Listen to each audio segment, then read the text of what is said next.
আমাদের দেশে এখনও কিছু মহিলারা, জঘন্য মহিলা, নিকৃষ্ট মহিলারা আছে যাদের নামে মা শব্দটি যায় না। দেখুন, কোহিনূর নামক এই মহিলাটি তার নিজের পরকীয়ার জন্য নিজের গর্ভধারীর সন্তান, যাকে 10 মাস 10 দিন গর্ভে ধারণ করেছে, সেই শিশুটিকে নিজে হত্যা করছে। এবার আপনারা বলুন যে এরা কি মা? মা নামক যে শব্দটি এদের সাথে যায় না। শুধুমাত্র এই কিছু মহিলাদের জন্য এই মা নামক শব্দটিকে আজ মানুষ সন্দেহের চোখে দেখে। ভিডিওটি সবাই দেখবেন প্লিজ।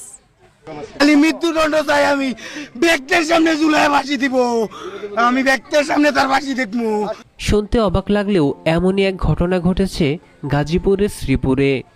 এই বাচ্চা ছেলেটির নাম আনাস খান, বয়স মাত্র 4 বছর। সে তার বন্ধুর সাথে খেলা করার জন্য তার প্রতিবেশীদের ঘরে ঢুকেন, কিন্তু ওই সময় ঘরে পরকীয়ায় লিপ্ত ছিলেন কোহিনূর নামে এই মহিলা। শিশু আনাস খান তাদেরকে আপত্তিকর অবস্থায় দেখে ফেলে, আর এজন্যই কোহিনূরের পরকীয়া প্রেমিক মোমেন খা এই 4 বছরের শিশুকে নির্মমভাবে হত্যা করে। এরপর সেই শিশুটিকে বিলের মাঝে ফেলে দেয়। আনাসের পরিবারে চলছে